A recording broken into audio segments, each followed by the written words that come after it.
मेरे गुरुदेव की महिमा बड़ी अद्भुत निराली है।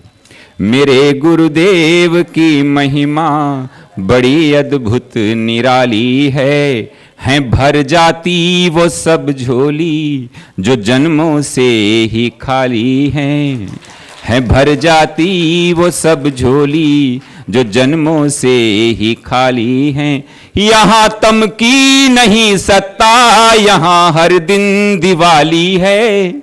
यहाँ तम की नहीं सत्ता, यहाँ हर दिन दिवाली है। भराया लोक अंतर में, नजर में प्रेम लाली है।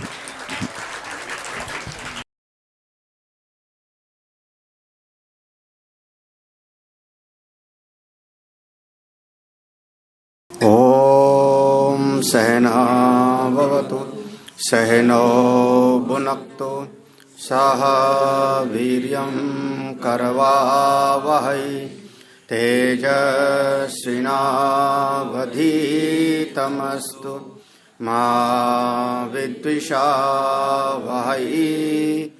ओम शांति शांति शांति। शंकरं शंकराचार्यं केशवं बादरायणं सूत्रभाष्यकृतौ वन्दे भगवन्तो पुनः पुनः। ईश्वरो गुरुरात्मेति मूर्तिभेदविभागिने व्योमवद्व्याप्तदेहाय दक्षिणामूर्तये नमः। सदाशिवसमारम्भां शङ्कराचार्यमध्यमाम् अस्मदाचार्यपर्यन्तां वन्दे गुरुपरम्पराम्। श्रुतिस्मृतिपुराणानाम् आलयं करुणालयं नमामि भगवत्पादं शंकरं लोकशंकरम्। ब्रह्म विद्या केंद्र, जहाँ पर नित्य प्रति प्रस्थानत्रयी का स्वाध्याय, सत्संग, श्रीमद् भगवद गीता का चिंतन चलता रहता है। सभी सुधी जन, भगवत प्रेमी, जिज्ञासुजन निरंतर श्रवण करते रहते हैं। इस समिति के लोग अति प्रबुद्ध हैं, विचारवान हैं। सभी को साई स्नेह साधुवाद। समुपस्थित समस्त संतजन और आत्मस्वरूप भक्तजन। विचार का विषय था अष्टावक्र गीता। आचार्य के रूप में विराजमान हैं कहोड़ ऋषि के पुत्र अष्टावक्र जी महाराज।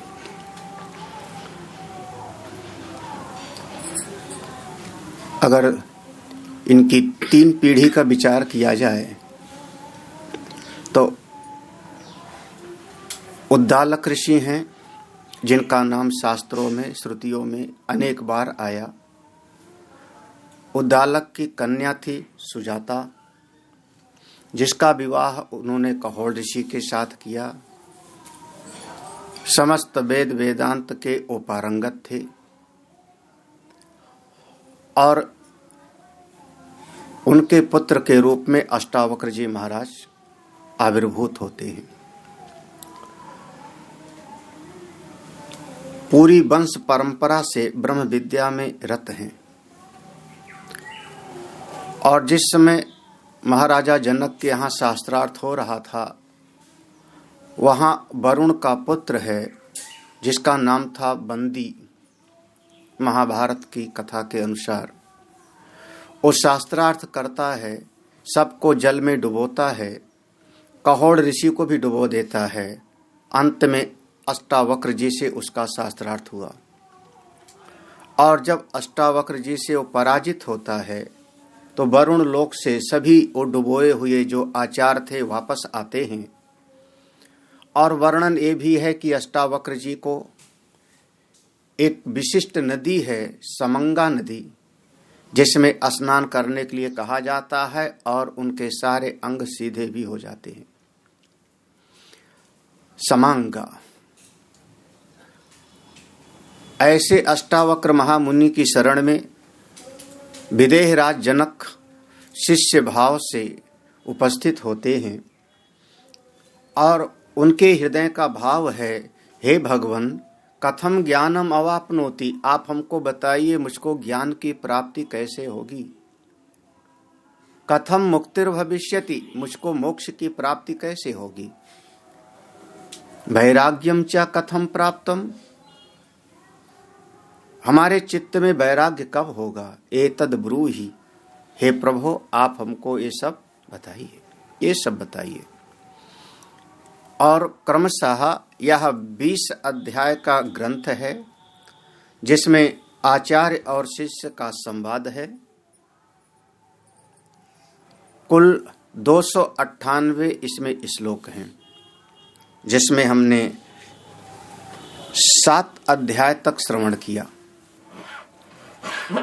एक जो मूल विषय है उसको चित्त में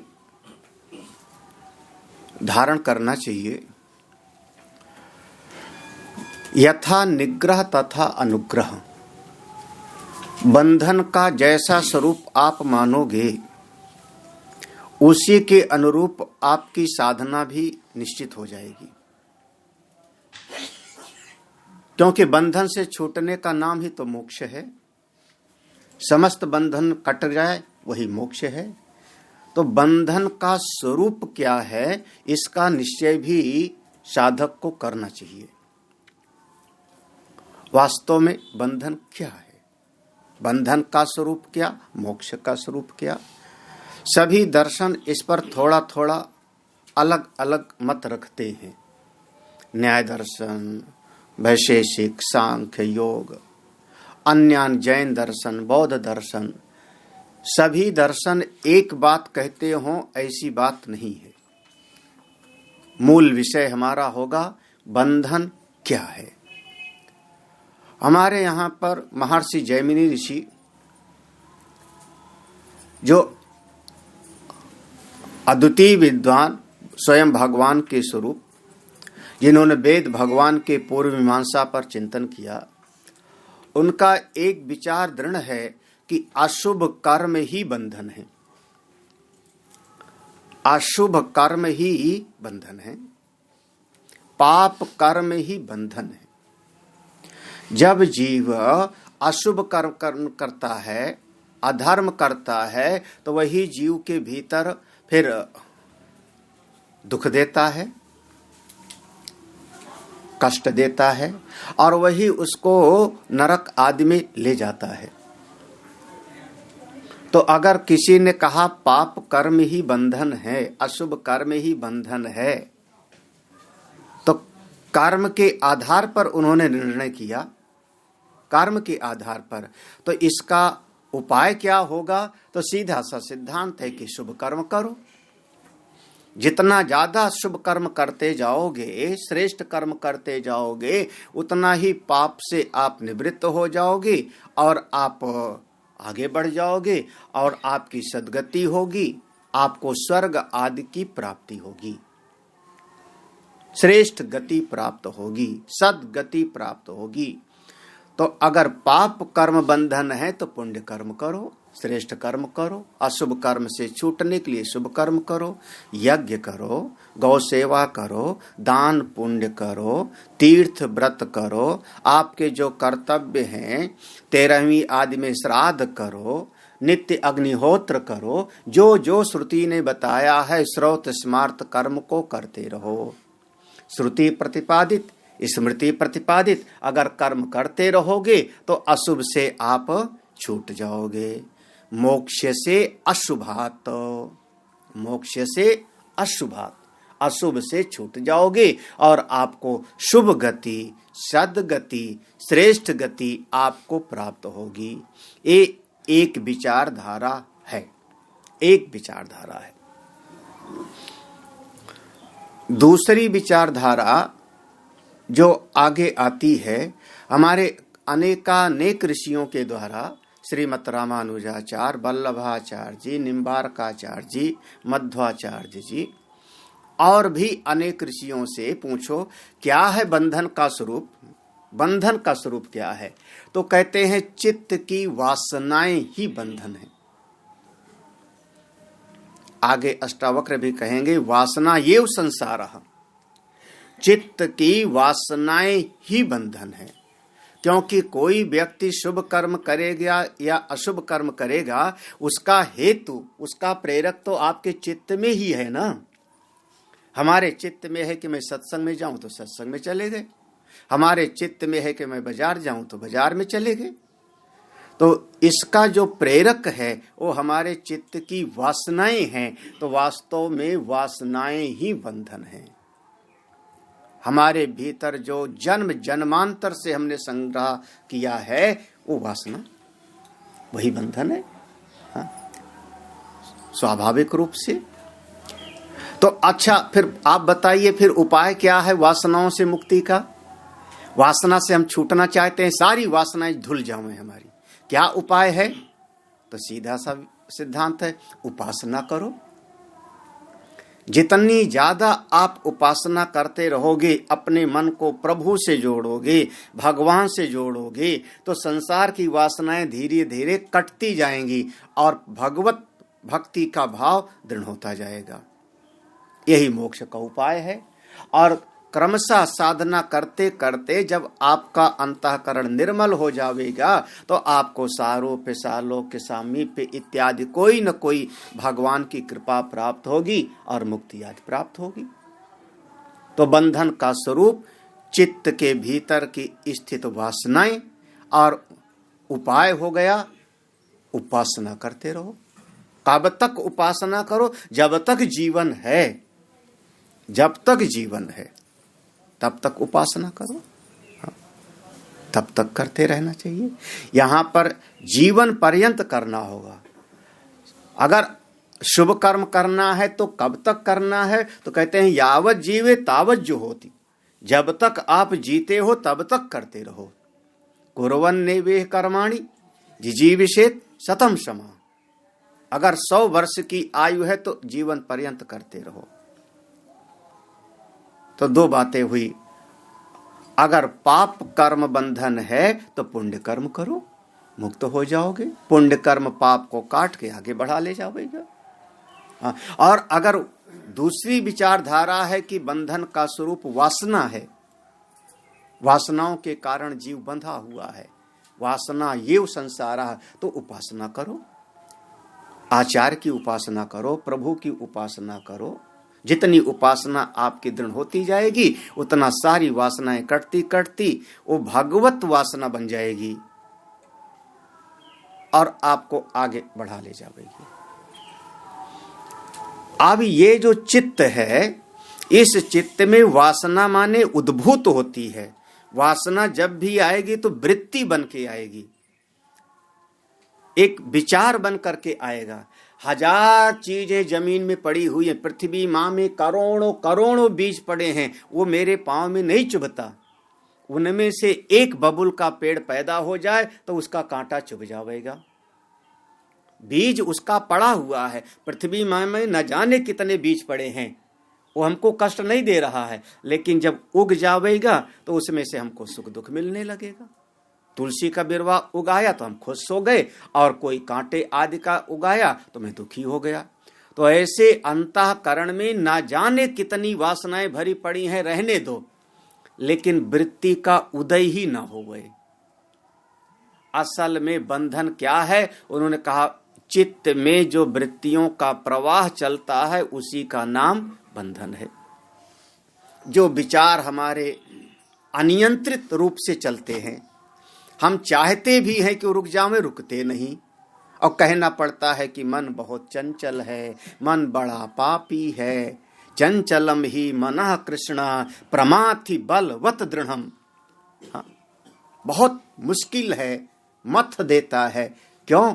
हमारे चित्त के भीतर वृत्तियां चलने लगती हैं, विचार उठने लगते हैं, और विचारों में निरंतरता, एक विचार गया दूसरा, तो क्या है बंधन? बोले चित्त की वृत्तियां ही बंधन है। चित्त में वृत्तियों का उदय होना ही बंधन है। गहरी निद्रा में हम सो गए, जब सो गए तो कोई विचार नहीं उठ रहा है तो हम सुखी हैं, वहां कोई ना दुख है, और बल्कि हम कह सकते हैं मैं सुख से सोया, बहुत अच्छी नींद आई, वहां दुख का भाव है। क्यों? क्योंकि वहां कोई वृत्ति नहीं उठ रही। तो चित्त के वृत्तियों का प्रवाहित होते रहना ही बंधन है, और किसी भी उपाय से आपके चित्त वृत्तियां रुक जाएं, चित्त वृत्ति शांत हो जाए, यही साधना हो गई।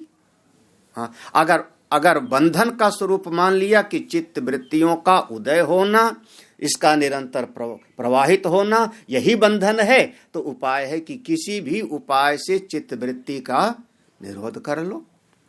दर्शन समझ में आई गया किस दर्शन की बात हो गई?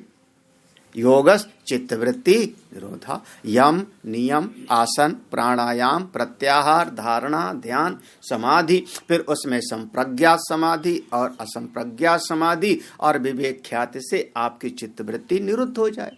और जब निरुद्ध हो गई तो तदा द्रष्टु स्वरूपे अवस्थानम, तब दृष्टा अपने स्वरूप में अवस्थित हो गया। यही मोक्ष हो गया। यही मोक्ष हो गया। हाँ, जैसे बंधन का स्वरूप, उसी प्रकार से मुक्ति का भी उनका चिंतन होगा। अब ये तीनों जो तीन बातें हमने कही, हाँ, अशुभ कर्म बंधन है तो शुभ कर्म करो, पूर्व मीमांसा जोर देगा इस पर। और अगर वासनाएं बंधन है तो उपासना करो, पूरा भक्ति दर्शन इस पर जोर देगा। और अगर हमारी चित्त वृत्तियों का प्रवाह ही बंधन है तो उपाय से चित्त वृत्ति को शांत कर लो, यही मोक्ष हो जाएगा, दृष्टा स्वरूप में अवस्थित हो जाएगा। इन तीनों में कोई न कोई ऐसी बात है कि जो नित्य नहीं हो सकती। इसमें एक चीज ये है कि हमको हमेशा करते रहना पड़ेगा, नित्यता नहीं होगी। हाँ, हमको वो आनंद चाहिए जो निरपेक्ष आनंद चाहिए, निरतिशय आनंद चाहिए, हाँ, परिश्रम रहित आनंद चाहिए। हाँ, वो कहां से? तो अब हमारा वेदांत का चिंतन यहां पर आवेगा। अब हम वेदांत में आते हैं। वेदांत का मुख्य चिंतन है, हमारा बंधन का स्वरूप है अविद्या, अज्ञान ही मुख्य रूप से हमारा बंधन है। हमने स्वरूप को नहीं जाना, अज्ञान ही बंधन है। जब ये दृढ़ रूप से चित्त में स्थित हो जावे, दृढ़ रूप से कि हमारा बंधन अज्ञान है, और सब अज्ञान के ही, अविद्या के ये सब बच्चे कच्चे हैं। हाँ, चित्त वृत्तियों का प्रवाह, वासना, कर्म, ये सब उस अज्ञान की ही संतति है। हम जड़ पर प्रहार करना चाह रहे हैं। मूल बंधन क्या? अज्ञान, अविद्या, अविद्या, अज्ञान मूल हमारा बंधन है। जिस दिन यह पक्का हो जाता है तब हमारे भीतर निश्चय होता है कि फिर ज्ञान से ही मुक्ति होगी। ऋते ज्ञानान्ना मुक्ति। अब आप कह सकते हो हाँ, कि बिना ज्ञान के मोक्ष की प्राप्ति नहीं हो सकती। क्यों? क्योंकि बंधन का स्वरूप हमारा अविद्या, बंधन का स्वरूप अज्ञान। तो जैसे अंधकार की निवृत्ति प्रकाश से हो जाती है, अंधकार है, हम प्रकाश ले आए, अंधकार दूर हो गया। उसी प्रकार से अविद्या की निवृत्ति विद्या से, अज्ञान की निवृत्ति ब्रह्म ज्ञान से। ज्ञान प्राप्त करिए। उस ज्ञान के लिए उपाय है श्रवण, मनन, निधिध्यासन। आप करते रहिए, दूर हो जाएगा। लेकिन अविद्या ही मूल रूप से बंधन है। यह जो अज्ञान और अविद्या दोनों को हम एक करके कह रहे हैं, बस थोड़ा सा व्यष्टि समष्टि का ही भेद होगा।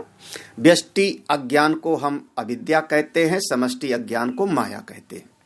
हाँ, व्यष्टि अज्ञान अविद्या, समष्टि अज्ञान को हम माया कह देंगे। तो यह जो अज्ञान है, ये अज्ञान क्या करता है? तो सबसे पहले जो यह अज्ञान है, एक अपने स्वरूप पर एक पर्दा डालता है, असलियत को छुपा लेता है। जो वास्तव में मैं हूं, जो मेरी सत्ता है, जिसको अभी हमने 7 अध्याय तक अष्टावक्र के माध्यम से श्रवण किया, जो मेरी सत्ता है उस पर ये एक आवरण डाल देता है, ढक देता है, छुपा देता है। ये सबसे पहला काम है, अपनी असलियत को छुपाना। और जब अपनी वास्तविकता को इसने छुपा दिया, अपने मूल स्वरूप को छुपा दिया, तब अब इसी में पड़ा रहे, बोले इसी में पड़ा रहे तो भी दुख नहीं होगा। अगर इसी में पड़ा रहे तो आवरण में दुख नहीं होता। अब इसके बाद स्वतः ही, स्वभावता ही इसके ऊपर अन्य का कोई न कोई अवधारण हो जाता है। किसी दूसरी चीज को हम जो नहीं है उसको वह मान बैठते हैं। विक्षेप, आवरण और विक्षेप। दूसरा विक्षेप कैसे हुआ? तो देखो, जो चीज अभेद पैदा हो गया, जब अपने आप को ठीक ठीक नहीं समझा, तो अपने आप को सबसे पहले मान बैठे देहो हम, या मैं शरीर ही हूं, क्योंकि शरीर ही हमको दिखाई पड़ता है। जब शरीर दिखाई पड़ता है तो देहो हम, अहम बुद्धि ले आए किसमें? इस शरीर में, या शरीर ही मैं हूं। शरीर हमारा एक देश में है, शरीर काल में है, शरीर की एक सीमा है, देश काल वस्तु से परिच्छिन्न है। तो शरीर से अलग जो चीज होगा उसको हमने कह दिया इदम। अब दो भेद हो जाएगा, शरीर मैं हूं और शरीर से अलग होने वाली चीज जितनी है वो सब हो गई इदम। आहम और इदम का भेद हो गया। यह शरीर मैं, देहो हम, और शरीर से अलग होने वाली चीज जितनी है सब इदम इदम इदम। हाँ, भगवान भाष्यकार ने जब ब्रह्मसूत्र शुरू किया तो उन्होंने कहा अहम इदम में जो है थोड़ा सा यहाँ एक संशय की गुंजाइश है। क्यों? क्योंकि कभी कभी इदम को हम अहम मान बैठते हैं।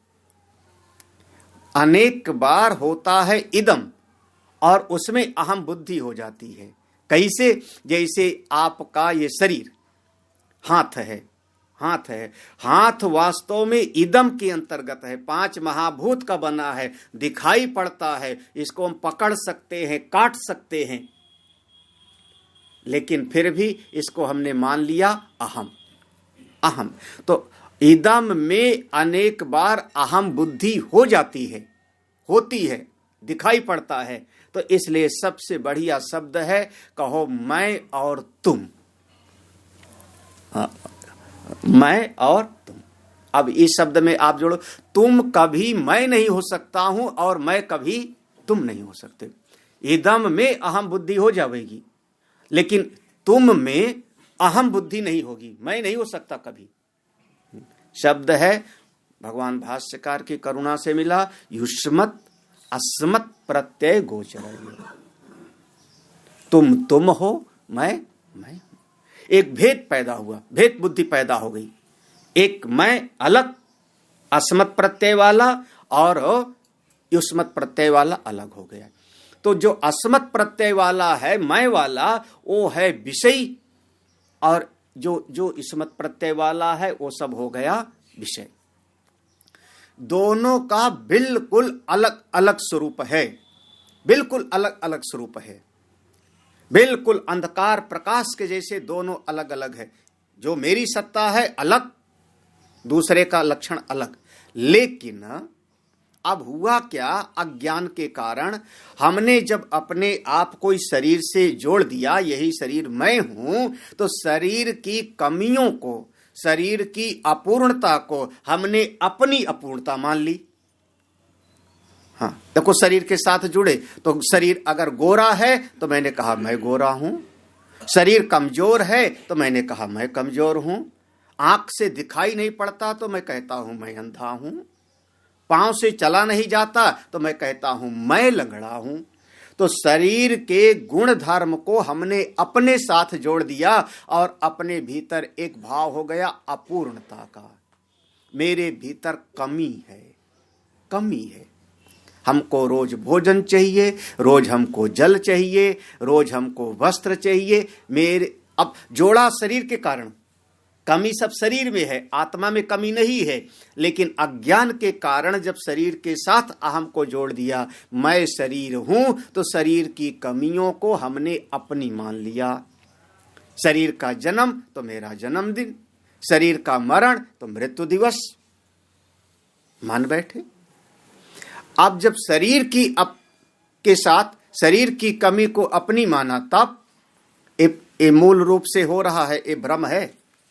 ये अज्ञान के बाद में, आवरण के बाद में ये भ्रम हो रहा है।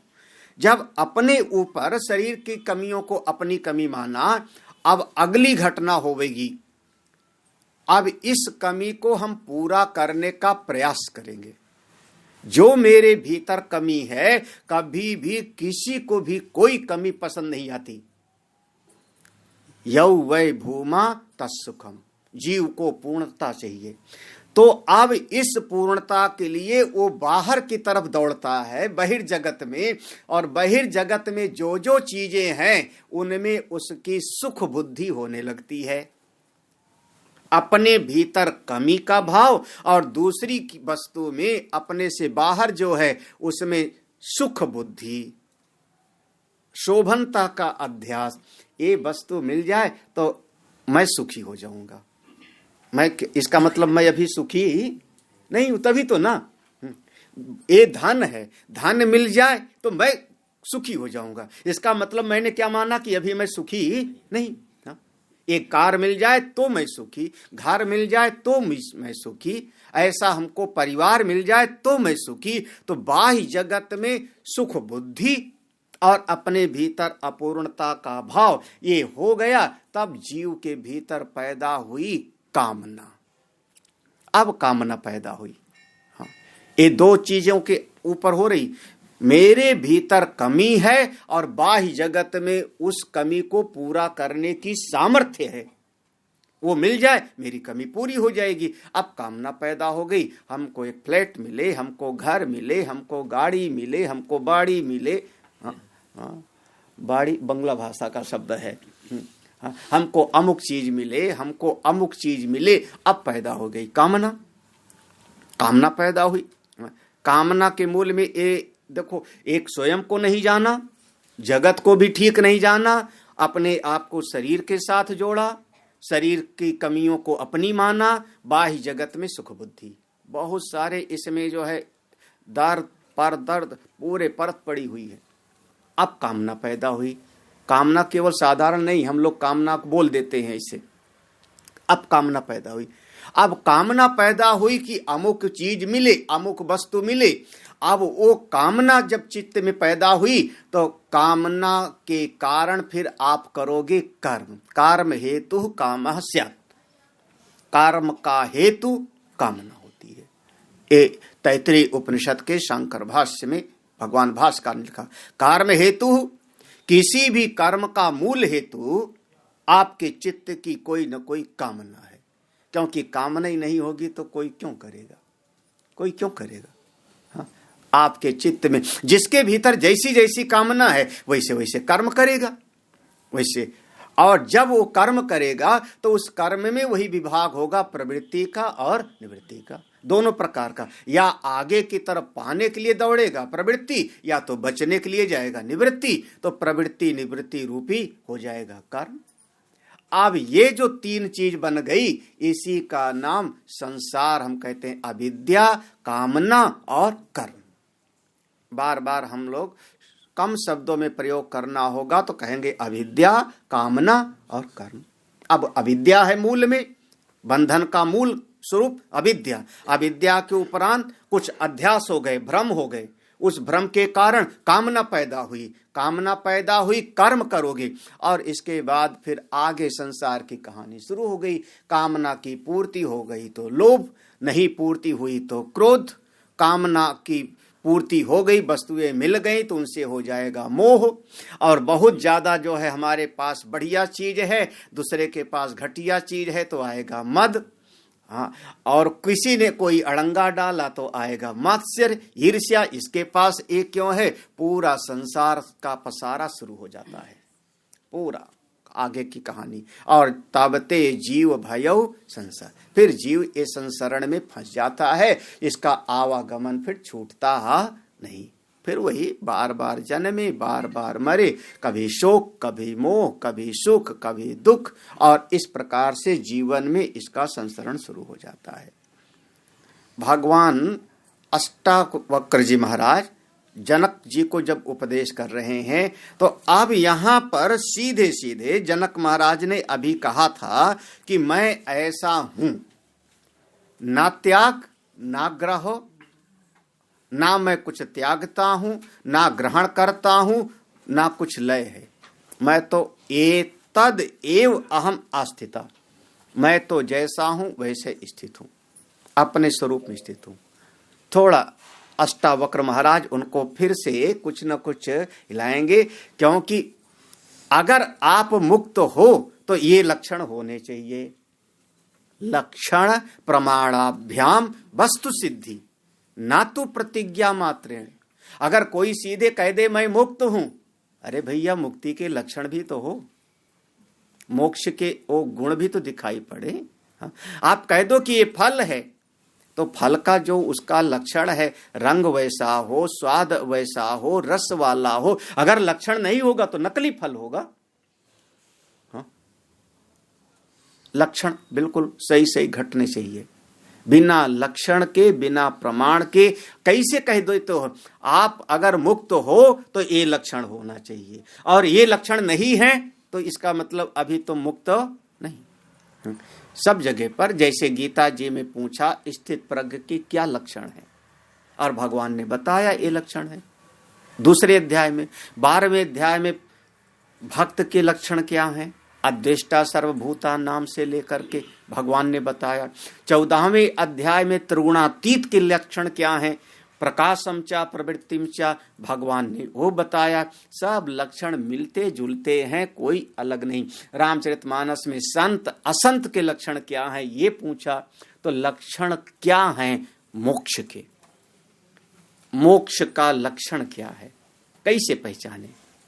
हाँ, गीता में कहा कैसे चलता है, कैसे बोलता है, कैसे उसका व्यवहार होता है, स्थित प्रज्ञस्य का भाषा, कैसे बैठता है, कैसे बोलता है। तो हम ज्ञानी महापुरुष का लक्षण क्या, ये है तो मुक्त हो, नहीं है तो बंधन में हो। सीधा सीधा 2 लाइन। आप अज्ञानी हो कि ज्ञानी, अज्ञानी या ज्ञानी। ज्ञानी हो तो ऐसा होना चाहिए, और नहीं हो तो अज्ञानी। ज्यादातर सत्संगी लोग कहेंगे हम अज्ञानी तो नहीं हैं, ज्ञानी भी नहीं हैं, हम अभी परोक्ष ज्ञानी हैं। ये सत्संगियों का एक विषय, परोक्ष ज्ञानी हैं, अभी चल रहे हैं, पहुंच जाएंगे। थोड़ा थोड़ा जाना है, ये थोड़ा थोड़ा जो जानना होता है वो खतरे वाला होता है। हाँ, थोड़ा थोड़ा जानना। सांप की पूंछ चली गई है, धड़ भी चला गया है, पूंछ भी चली गई, धड़ भी चला गया है। श्रवण मनन करते करते अब ध्यानाभ्यास वगैरह करेंगे तो इसका फन भी चला जाएगा। अगर कोई ऐसा कहे तो समझना कि वो भ्रम में है, क्योंकि सर्प जो कल्पित है रस्सी पर, जब जाएगा तो पूरा का पूरा और रहेगा तो पूरा का पूरा। हाँ, या तो कहो सर्प बाधित हो गया, चला गया, और या तो कहो कि अभी पूरा का पूरा है। आधा सपना तो टूट गया है, आधा सपना टूट गया है, बस थोड़ा सा सिंहासन पर बैठे हैं, इतना ही रह गया है, ये धीरे धीरे चला जाएगा। स्वप्न जाएगा तो पूरा का पूरा और रहेगा तो पूरा का पूरा। बस 2 ही स्थिति है, या तो आप कहो ज्ञानी और या तो कहो ज्ञानी, वो बीच वाला मत कहना। हाँ, वो पंचदशी कार ने कह दिया मंद ब्रह्म ज्ञानी। जान पंचदशी में ऐसे शब्द आया, मंद ब्रह्म ज्ञानी। ब्रह्म ज्ञानी तो है लेकिन अभी मंद है, अभी थोड़ा थोड़ा जाना है। अष्टावक्र महाराज कहते थोड़ा थोड़ा नहीं होता, अभी तुमने ठीक ठीक कुछ भी नहीं जाना है। जाना है तो ऐसा, नहीं जाना है तो ऐसा। बिल्कुल दो टूक शब्दों में समझना, मोक्ष क्या, लक्षण क्या, अपने चित्त को पहचानो। और 4 श्लोक में जो यह 8वां अध्याय है, इसका विषय ही है मोक्ष, मुक्ति, इसका विषय ही है मोक्ष। हम लोग पढ़ते हैं, तदा बंधो यदा चित्तम किंचिद वांछति शोचति किंचिन मुंचति गृह्णाति किंचिद हृष्यति कोप्यति। अष्टावक्र उवाच, अष्टावक्र जी ने अब जनक महाराज को थोड़ा हिलाया। तदा बंधो, तभी तुम बंधन को समझो। देखो कितना स्पष्ट है, तदा तब समझ लेना कि मैं बंधा हूं, तब मैं बंधा हूं। कब?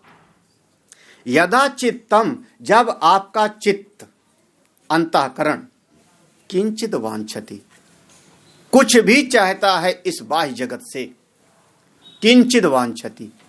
क्यों? क्योंकि अगर चाहते हो इसका मतलब जगत को अभिभाषित नहीं समझा, जगत को कल्पित नहीं समझा, जगत को सर्पस्थानी नहीं समझा, आकाश की नीलिमा के जैसे नहीं समझा। एक बार समझ जाते कि आकाश नीला नहीं है तो फिर नीलेपन को पाने के लिए दौड़ नहीं होती। अभी उसमें सत्यत्व बुद्धि है, अभी उसमें थोड़ा सुख बुद्धि है, तभी तो चाहते हो, किंचित वांछति। और जब चाहते हो तो आप बंधन में हो, क्योंकि इसी कामना के उपरांत फिर कर्म करोगे, और कर्म करोगे, फिर वो कर्म में सफलता हो गई तो हर्ष होगा, और जब असफलता हो गई तो सोचती, किंचित वांछति सोचती। जब असफल हो जाओगे तो सुख।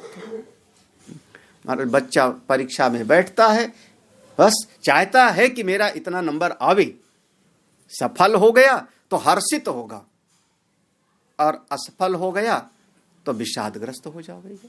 यही संसार की कहानी है, किंचित वांछति और सोचति। क्यों? क्योंकि उस जगत के प्रति अभी सत्यत्व बुद्धि है, अभी उसको मिथ्यात्व निश्चय नहीं हो पाया है। तो जब आप जगत में बाहर कुछ भी चाहते हो और कभी भी शोक करते हो, सोचती, शोक करते हो, तब समझ लेना कि आप बंधन में हो। गीता जी में अगर देखें तो भगवान के सामने अर्जुन ने जो जो तर्क दिया है, प्रथम अध्याय में जो जो तर्क दिया है, भगवान ने उन तर्कों का खंडन नहीं किया। पूरी गीता में उसके तर्क का खंडन नहीं किया। जाति धर्म, कुल धर्म, ये सब का सब हमारा नष्ट हो जाएगा, हाँ, मेरे अपने हैं, इनको मारना ठीक नहीं हो, जो जो तर्क दिया है उसका कहीं खंडन नहीं किया है। लेकिन जो रो रहा है, शोक कर रहा है, उसके शोक को देख करके भगवान का उपदेश शुरू होता है। असोच्यानन सोचस्तम प्रज्ञावादांश भाससे। हाँ, उसके तर्क का खंडन नहीं किया। जो तर्क दे रहा है, जब युद्ध होगा तो ये घटनाएं होंगी, ऐसी ऐसी परिस्थितियां पैदा होंगी, लेकिन इस ज्ञान का फल क्या अगर तुम शोक कर रहे हो तो? विलाप तो तुम कर रहे हो, दुखी तो तुम हो, आपका चित्त तो रो रहा है, और बातें बड़े ज्ञान की। हाँ, ये बात जब कभी कभी ऐसे भी समाज में हमको दिखाई पड़ जाते हैं, कोई ज्ञान की बात बहुत करे और उसका वही मन दुखी हो, हाय हाय समस्याओं से ग्रस्त हूं, क्या करूं, कोई कहना नहीं मानता, दुनिया बेकार, तो समझना वो सब वाचिक ज्ञानी हैं, वाणी का जमा खर्च। हाँ, वहां पर निष्ठा कहां बनी? क्यों सो करना? किंचित वांछति, किंचित और लगा लो, सोचती, कुछ भी शोक करता है, शोक का कोई स्थान नहीं। आगे देखना, इसमें 6 बातें हैं, 6 बातें। वांछति, सोचती, फिर तीसरा है किंचिन मुंचति, कुछ छोड़ने का प्रयास करता है, भगाए भगाए, हटो हटो हटो हटो, हाँ, ये हमको पसंद नहीं है, तब भी समझना उसके प्रति सत्यत्व की बुद्धि हो गई ना, उसको सत्य मान लिया, तभी तो कहता है इसको भगाऊं। आप कभी मृगमरीचिका के जल को भगाने का प्रयास किए? हाँ? कभी आकाश की नीलिमा को भगाने का प्रयास किए? क्योंकि उसके प्रति सत्यत्व बुद्धि है ही नहीं।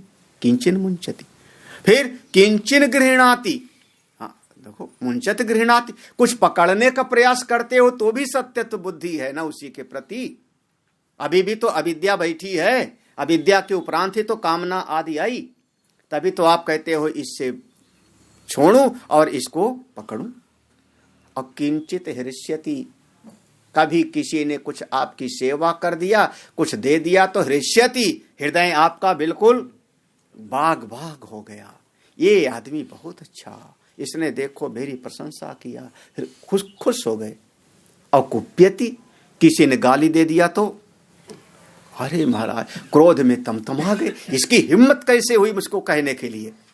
हाँ, जो गाली देने वाला है मतलब वो तो सही है ना, यही समझ रहे हो ना, तभी तो आप क्रोध कर रहे हो।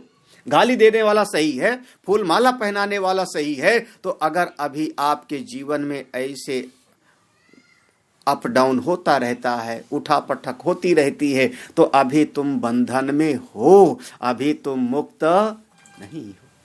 कब तक? जब तक ये 6 लक्षण बताया, वांछति, सोचति, मुंचति, गृह्णाति, हृष्यति, कुप्यति। अगर ये सब हो रहा है तो अभी बंधन में हो। पहचानो चित्त को, होता है कि नहीं आपके भीतर। बात करेंगे तो आप कह दोगे मैं ब्रह्मवेत्ता हूं, मैं तो नित्य शुद्ध बुद्ध मुक्त स्वरूप हूं। ये 6 लक्षण आ रहे हैं कि नहीं? नहीं आ रहे हैं? नहीं आ रहे हैं तो आप मुक्त हो जाओ। अष्टावक्र महाराज का नहीं आ रहे तो मुक्त हो, और हो रहे हैं, हो रहे तो अभी चाहते हो कि नहीं कुछ? हाँ, चाहते हो कि नहीं?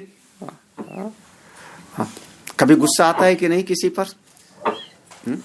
किसी पर गुस्सा आता है कि नहीं?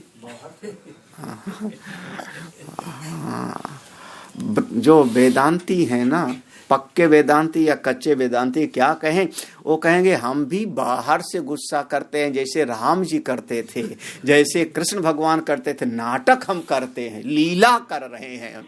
वाह रे लीला, दिल रो रहा है और कह रहे हैं लीला, दिल के टुकड़े 1000 हुए है। लीला उला नहीं, पहले वो करके देखो। चलो अगले श्लोक में फिर इसी का पूरा उल्टा, इसके विपरीत है तो मुक्त है। देखो बंधन है, ये है, ये लक्षण है तो बंधन, और ये लक्षण नहीं है तो मुक्ति। तदा मुक्तिर्यदा चित्तम न वांछति न शोचति न मुंचति न गृह्णाति न हृष्यति न कोप्यति। देखो वहां ऊपर था ना, तभी बंधन समझना, नीचे आ गया तदा मुक्ति, तब आप मोक्ष को समझना कि आप मुक्त हो। कब? ये लक्षण आने चाहिए। यदा चित्तम, जब आपका चित्त ना वांछति, कुछ चाहते नहीं जगत से, ना सोचति, किसी भी घटना के कारण शोकाकुल नहीं होता, आपका हृदय विलाप नहीं करता, परम शांत रहता है। ना मुंचति, ना कुछ भगाने का प्रयास करता है, ना गृह्णाति, ना कुछ पकड़ने का प्रयास करता है, ना हृष्यति, कभी आप बहुत हर्ष में फूले फूले नहीं घूमते हो, ना कुप्यति, भीतर से कभी क्रोध नहीं आता। तब समझना कि आप मुक्त हो। ये लक्षण अगर हैं तो आप मुक्त हो, और इसके विपरीत है, आप हर्षित होते हो, क्रोधित होते हो, तो आप बंधन। कितना स्पष्ट बंधन और मोक्ष का लक्षण बता दिया। ऐसा है तो बंधन, और ये सब नहीं है तो आप मुक्त। अब अपने चित्त को पहचानो, और बंधन में अगर लगता है तो अभी साधना करने की जरूरत है। अभी सत्संग सुनो, शास्त्र आचार की शरण में रहो, और स्वाध्याय करो, श्रवण मनन निधिध्यासन खूब करते रहो। कब तक? जब तक ये ना हो जावे, जब तक ये ना हो जावे तब तक। हाँ, भोजन पक जाएगा तो उसका रंग थोड़ा बदल जाएगा। आप सूजी डालो हलवा बनाने के लिए, जब पक जाएगा तो उसका रंग बदलेगा, उसकी गंध बदल जाएगी। हाँ, उसकी गंध बदल जाएगी और उससे आपको समझ में आ जाएगा कि ये हमारी वस्तु पक गई, गैस बंद कर देना है। तो तब तक अगर वो ऐसी गंध नहीं आ रही है, वैसा उसका रूप नहीं बदल गया, वो लक्षण नहीं घटित हो रहे, तो तब तक आपको उसके लिए प्रयास करते रहना। आप गैस जलाए रखो, चलाते रहो, करते रहो। एक श्लोक में और देखो, तदा बंधो यदा चित्तम सक्तम कास्वपि दृष्टिषु तदा मोक्षो यदा चित्तम आसक्तम सर्वदृष्टिषु तदा बंधो, तभी तुम समझना बंधन में पड़े हो। कब? यदा, जब चित्तम, चित्त आपका सक्तम, चिपका हुआ है, कास्वपि दृष्टिसु, किसी भी दृष्टि में, किसी भी दृष्टि में। ये दृष्टि का मतलब हुआ आपके चित्त में किसी विचार की पकड़ है। हाँ, कोई एक विशेष बात को लेके आग्रह है, ऐसा ही होना चाहिए। समझना कि आप उस समय बंधन में हो। हाँ, इसको महाराज श्री कहते थे, कई ग्रह लगे हैं। ग्रह माने मगरमच्छ।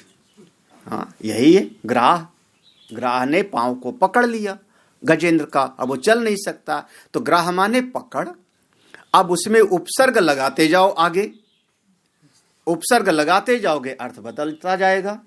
सम उपसर्ग लगा दो तो हो गया संग्रह, पारी उपसर्ग लगा दो तो हो गया परिग्रह, दुह उपसर्ग लगा दो तो दुराग्रह, नि उपसर्ग लगा दो तो निग्रह, आ उपसर्ग लगा दिया तो आग्रह। लगाते जाओ।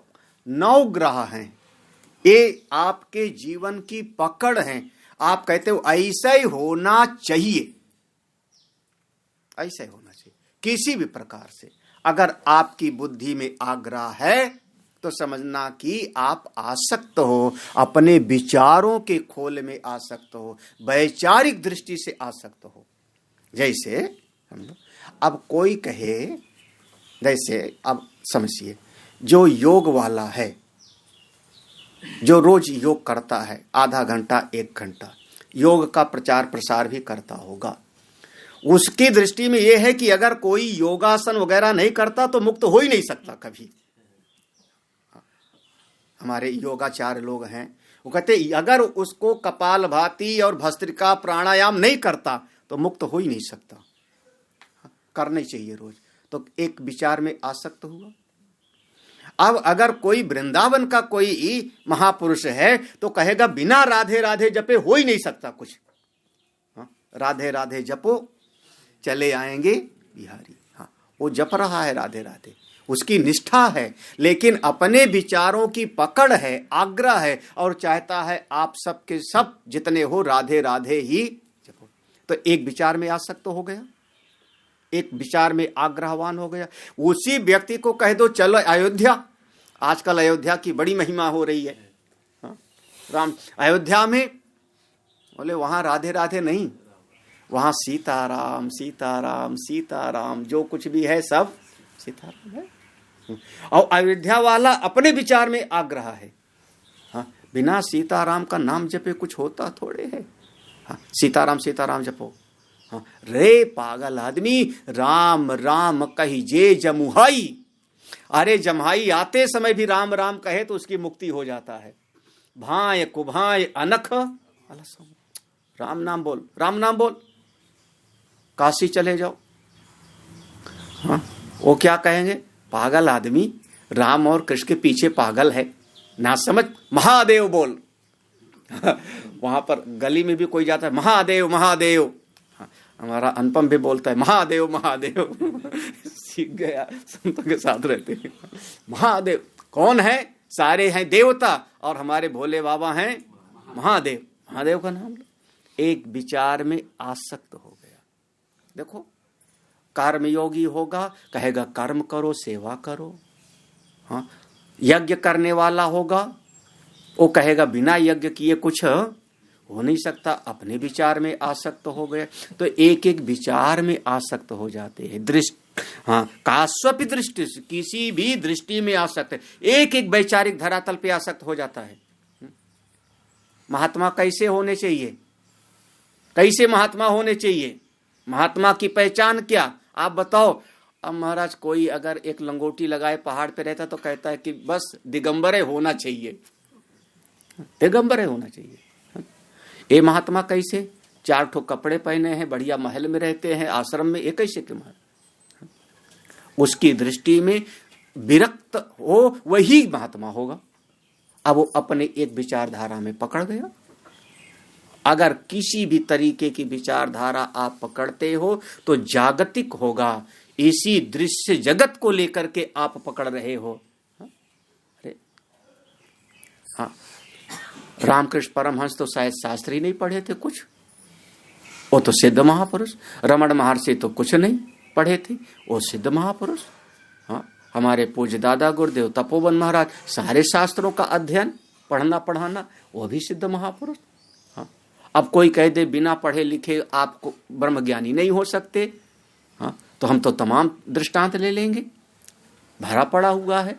अब कोई कह दे पढ़े लिख के ज्ञानी होगे, हाँ, तरह तरह की विचारधाराओं में जीव कास्वपि दृष्टि, किसी भी दृष्टि में आसक्त हो जाना, किसी भी दृष्टि में आसक्त हो जाना। अगर कोई समझदार हो, विचार करे, तो भगवान के 24 अवतार हैं। सनत कुमार, देवर्षि नारद, यज्ञ पुरुष, वहां से लेकर के 24 अवतार। और 24 अवतारों में से सारे अवतारों ने जाके असुर का वध नहीं किया है। सनत कुमार जी ने किसी का वध नहीं किया है, कोई धर्म की स्थापना नहीं की है। हाँ, क्या किया? कपिल भगवान की नजरों से भस्म हो गए हैं, इतना ही हुआ है, और कुछ नहीं। जाके तलवार से मारा नहीं है किसी को, दत्तात्रेय ने किसी को मारा नहीं है, मत्स्य भगवान ने किसी का वध नहीं किया है, कच्छप भगवान ने किसी का वध नहीं किया है।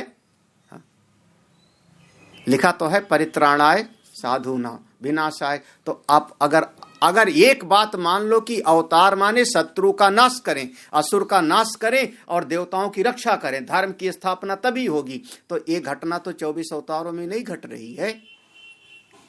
कैसे मानोगे आप? हाँ, भगवान का एक अवतार तो धन्वंतरी भी है 24 अवतार में से। वो कौन से दैत्य को मारे, कौन सा काम किए? वो तो केवल अमृत का कलश लेके पैदा हुए थे, प्रकट हुए थे। भगवान की कोई आग्रह मत बनाओ चित्त में, किसी दृष्टि से आसक्त मत हो। जैसा भी जगत है ये सब कल्पित है, सारा जगत झूठा है, रस्सी पर सर्प के जैसे, आकाश के नीलेपन के जैसे। इसमें हम क्यों आग्रह दुराग्रह बनाएं? सब केवल मेरा अपना आत्मस्वरूप है। तदा मोक्षो यदा चित्तम, उसी समय समझना मोक्ष है जब चित्त आसक्तम, सभी दृष्टियों से अनासक्त हो गया। कुछ विशेष आग्रह नहीं है, कुछ विशेष आग्रह नहीं, कोई आग्रह नहीं। जाहि विधि राखे राम ताहि सहज जीवन। आगे अष्टावक्र जी यहां पर आएगा, चेष्टते शुष्क पर्णवत। अष्टावक्र गीता का ये शब्द होगा चेष्टते, एक पत्ता वृक्ष से सूख के गिर पड़ा, उसकी अपनी कोई चाह नहीं, कोई आग्रह नहीं। जिधर से हवा आती है उधर चला जाता है, उधर से हवा आई उधर से, उधर से हवा आई उधर से। हाँ? वो निरपेक्ष है, अनाग्रही है, ऐसा महापुरुष वो मुक्त है। और जो किसी प्रकार का आग्रह बनाएगा वो समझना संसार को सत्य मानेगा, संसार को सत्य मानेगा तो अज्ञान है, अज्ञान है तो अभी वो बंधन में है, अभी उसके भीतर भ्रम है। अंतिम श्लोक है इसका, यदा नाहं तदा मोक्षो, यदाहं बंधनं तदा, मत्वेति हेलया किंचन, मा गृहाण विमुञ्च मा। यदा ना हम, जब मैं हूं ही नहीं, तदा मोक्ष। शुरुआत में हमने कहा अहम और इदम, ये भेद बनाया हमने। अब अहम के खूंटी पर ही इदम टिका होता है। अहम पहले बनता है तब इदम है। पहले मैं हूं तो दुनिया है। यदा ना हम, जब मैं नहीं तो इदम भी नहीं। तदा मोक्ष, जब अहम गिर गया, शरीर से तादात मिट गया, तो उसी समय मोक्ष है। और यदा हम, जब आपने अहम बुद्धि बनाई, बंधनम तदा, तभी आपका बंधन शुरू हो जाएगा। अहम इदम का भेद शुरू हो जाएगा। इदम में आप सुख बुद्धि रखोगे, अहम में अपूर्णता मान लोगे, फिर बाहर की वस्तु को पाने की कामना हो जाएगी, फिर उसके लिए कर्म करोगे, संसार का बखेड़ा शुरू हो जाएगा। यदा अहम बंधन, जब अहम है तो बंधन है, जब अहम भाव से मिट गए, समझना वही मुक्ति है। मत्वा इति, इसको धारण कर लो, विचार करके इसका भीतर सेवन करो, धारण कर लो। हेलया माने अब किसी भी चाह से, किसी भी आकांक्षा से, किंचन मां गृहाण, किसी भी चाह से, किसी भी कामना से किसी को पकड़ो मत। विमुंच मां, किसी को छोड़ो मत। जो आता है आवे, जो जाता है सो जावे। हमारे भीतर कोई अब चाह नहीं। प्रजहाति यदा कामान सर्वान पार्थ मनोगतान, आत्मन्येवात्मना तुष्टः स्थित प्रज्ञस तदोच्यते। जाहि न चाहि कबहु कछु, तुम सन सहज सने, बसौ निरंतर तासु ही सो राउर निज के। भगवान के लिए उपदेश है वाल्मीकि ऋषि का, जिसको कुछ नहीं चाहिए, कुछ नहीं चाहिए कभी किसी से। हे राम जी, वो आपका अपना घर है, उसके हृदय में निवास करो। जब सारी कामनाएं मिट गईं, प्रजहाति अच्छी तरह से चली गई, बस आप स्वरूपनिष्ठ हो गए, अपने आप में संतुष्ट हो, जीवन मुक्त रहो, अपने आनंद में रहो। भगवान की कृपा से ये गिरीश भाई जी ने हमको कहा, ये समय दिया, मेरा उनको बहुत बहुत आशीर्वाद। जितने सत्संगी श्रोता भाई हैं उनको भी मेरा बहुत बहुत साधुवाद। खूब आप चिंतन करो, मनन करो। जितना आप इस ज्ञान में डूबते जाओगे उतना ही इसका आनंद मिलेगा। बंधन क्या है निश्चय कर लो पहले।